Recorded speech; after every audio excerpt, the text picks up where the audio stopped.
자, 안녕하세요. 오늘은 4단원 모든별 탐구자료 7번 206쪽부터 209쪽 교과서를 보겠습니다. 자, 먼저 206쪽 그림으로 가볼게요. 자, 달리는 자동차와 달리는 사람이 있습니다. 자, 얘네들의 공통점과 차이점이 있는데요. 자, 먼저 보겠습니다.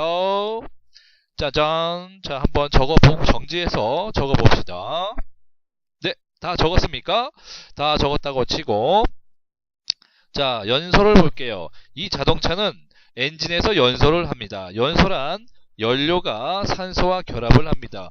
폭발을 해서 물과 이산화탄소와 에너지를 만드는 것을 말합니다. 그런데 우리 인간도 비슷한데 이걸 세포호흡이라고 합니다. 세포에서 이루어지는데요. 영양소, 산소, 세포에서 결합을 하면 세포에서는 물과 이산화탄소 에너지를 발생시킵니다. 자, 공통점은 이 글들이 다 공통적인데요. 딱 차이점이 있죠. 자동차는 연료를 사용하고 사람은 영양소를 사용하고 나머지는 다 같습니다. 또 차이점이 있는데요. 연소는 엔진에서 하고 세포호흡은 세포에서 이루어진다. 그걸 볼 수 있습니다. 자, 그럼 밑에 표를 볼게요. 자, 자동차를 보겠습니다. 자동차는 연료와 산소가 필요하고 물과 이산화탄소와 에너지가 발생합니다. 이 에너지로 하는 일은 뭐냐? 주행, 냉난방기 작동 등 합니다. 인간도 비슷합니다. 단 영양소가 달라질 뿐이죠. 자, 영양소와 산소가 필요하고 물, 이산화탄소가 생성되고 에너지가 발생됩니다. 그리고 하는 일은 차이점은 하는 일은 생명활동, 체온 유지를 합니다. 생명활동에는 생장, 운동, 소리내기, 두뇌활동. 자, 두뇌활동에는 우리가 공부하는 거 외에도 간지쌤의 유튜브 보기, 지금 여러분이 보는 유튜브 생각하고, 자, 그런 걸 의미합니다.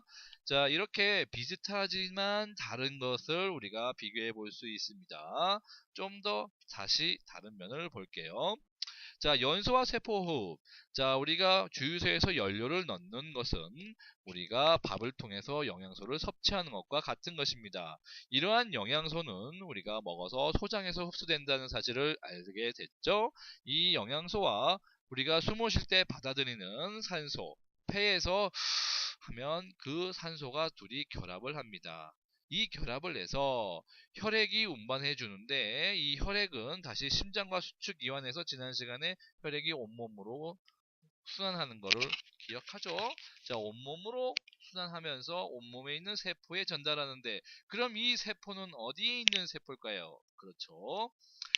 온몸에 있는 우리 몸에 있는 세포입니다. 결국 이 세포는 우리가 섭취한 영양소와 우리가 숨 쉴 때 받아들이는 산소를 결국 세포에게 전달해 주는 겁니다. 혈액이 운반하고 심장과 수축이 이완해서 전달되는 거죠. 그래서 이 세포는 세포호흡을 하는데 세포에서 세포호흡은 영양소와 산소를 합쳐서 물과 이산화탄소와 에너지로 바꾸는 것을 말합니다. 간단히 얘기하면 영양소를 분해해서 에너지를 만든다. 이런 걸 세포호흡이라고도 할 수 있고요. 자, 그리고 물과 이산화탄소는 노폐물이라고도 부르는데 다음 시간에 확인할 겁니다. 그러면 다음 페이지로 넘어가서 자 207페이지로 가면 그림을 알아볼게요. 왼쪽은 연소, 오른쪽은 세포호흡입니다. 그래서 이 엔진에서 연소가 이루어지고 세포에서 세포호흡이 이루어집니다. 그래서 이렇게 쓸 수 있습니다. 자, 너희들 우리가 자동차의 엔진은 우리는 인간의 심장이라고 하지만 심장이 아닙니다. 자동차의 엔진은 사람의 세포하고 같습니다. 그래서 세포호흡은 세포에서, 연소는 엔진에서 이루어집니다.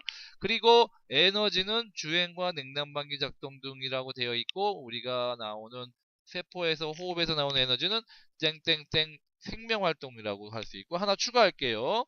체온 유지라고 더 추가를 하면 되겠습니다. 참고로 체온 유지가 대부분 90% 이상을 우리가 세포 호흡에서 체온 유지가 90%, 여기는 나머지 10% 정도 씁니다.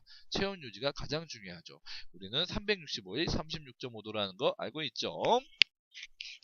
자, 그 다음 이거는 다음 페이지로 가볼까요? 이거는 폐 사진인데요. 자, 여러분들 시커먼 부분이 폐고요. 담배를 피게 되면 더 시커멓습니다. 자, 여러분들은 담배를 피지 않고 있죠. 자, 이 폐를 잘라서 실제 잘 보다보면 이런 구멍을 볼 수 있는데요. 이런 구멍 하나가 폐포라고 합니다.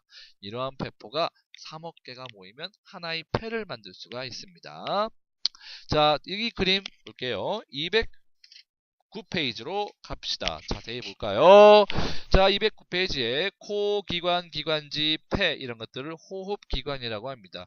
요 4개에 의해서 숨을 들이마셔서 쭉쭉쭉쭉쭉 폐까지 전달되는데요. 신선한 공기, 즉 산소가 폐까지 전달되는 겁니다. 자, 코는 공기의 온도를, 습도를 알맞게 조절하고 안쪽 벽에 있는 코털과 점액이 있죠.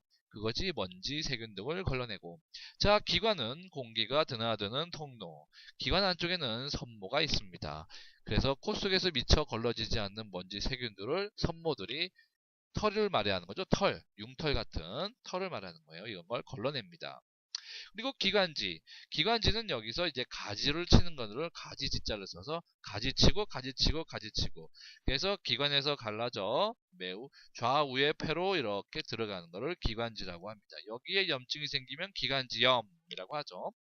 그리고 폐 속에는 더 많은 작은 가지로 갈라져 폐포와 연결된다. 요 끝에 폐포가 있습니다. 밑에 확인 사진 보면 알 수가 있습니다. 자, 폐는 좌우에 하나씩 있고 갈비뼈와 횡격막에 의해서 둘러싸여. 참고로 이 횡격막은 돼지고기에 우리가 돼지의 가브리살이라고 갈매기살이라고 합니다. 그래서 우리가 삼겹살집에 가면은 갈매기살 주세요 하면은 돼지고기에 요 횡격막을 먹는 거라고 할 수 있습니다. 아주 질긴데 칼집을 내서 먹으면 부드럽고 맛있죠. 그래서 수많은 폐포로 이루어져 있는데 이 폐포가 3억 개가 모이면 폐 하나가 되고 왼쪽 3억 개, 오른쪽 3억 개, 그래서 총 6억 개의 폐포를 갖고 있습니다. 그리고 얘네들 4개를 호흡기관이다 라고 볼 수 있습니다. 더 자세히 본다면 폐포에 대해서 알아보겠습니다. 자, 이 폐포는 이 기관지로 쭉 여기 끝에 이렇게 포도송이처럼 같은 이런 게 있죠. 이런 거를 다시 확대하면은 포도 알갱이가 여러 개 있는 거죠. 이 포도 알갱이 하나를 폐포라고 합니다. 이 폐포가 3억 개 모이면 폐 하나가 이루어진다. 자, 폐는 작은 구멍을 말한다. 이 벽의 두께가 매우 얇아서 기체들이 이동하기 쉽다. 그리고 모세혈관으로 둘러싸여 있다. 잘 보세요. 모세혈관으로 둘러싸여 있죠. 자, 여기 확대된 그림도 주변에 모세혈관이 있다는 걸 알 수 있습니다. 폐포는 포도송이와 같은 구조로 되어 있어 폐가 공기와 접촉하는 면적을 넓힐 수 있다. 자, 이곳으로 공기가 쭉 들어오는데 포도송이로 되어 있으니까 공기들이 많이 들어올 수도 있다는 그런 걸 말합니다. 자, 그리고 잘 보면 바깥으로는 모세혈관과 접촉하고 있죠. 그래서 이러한 구조는 모세혈관과의 접촉 면적도 넓혀줍니다. 공기와의 접촉 면적도 안쪽에서는 공기와의 접촉 면적, 바깥쪽에서는 모세혈관과의 접촉 면적을 넓혀준다고 볼 수 있죠. 더 자세히 알아볼까요? 자, 여기 좀 연두색으로 쭉 일반 구조가 이렇게 되어 있으면 포도송이는 울퉁불퉁하죠. 자, 딱 봐도 공기들이 많이 들어올 수 있고 모세혈관과 접촉을 많이 할 수 있겠죠? 더 자세히 볼게요. 잘 보면 포도송이 구조는 이런 구조로 되어 있고 일반 구조로 되어 있다면 만약 이런 구조로 되어 있습니다. 이 점선이 얘랑 비교했을 때 포도송이 구조로 되어 있으면 울퉁불퉁해서 점선보다 더 많은 면적을 가질 수 있다는 걸 알 수 있죠. 그래서 안쪽에서는 공기들을 많이 받아들일 수 있고 바깥쪽에서는 모세혈관과의 접촉 면적을 많이 누릴 수 있습니다.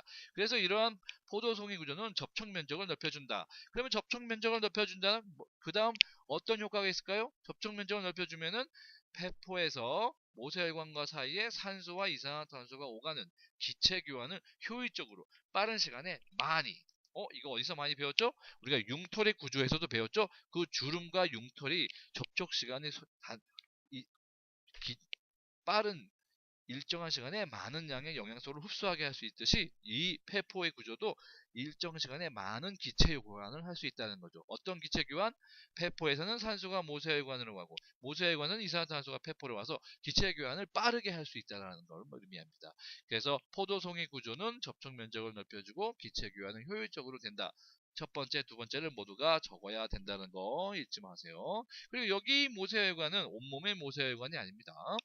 폐의 모세혈관이죠. 폐포가 있으니까 폐포 주변에는 폐의 모세혈관이라고 합니다. 자, 오늘은 여기까지 하고 다음 시간에는 호흡에 대해서 횡격막, 갈비뼈에 의한 호흡을 알아보겠습니다. 안녕!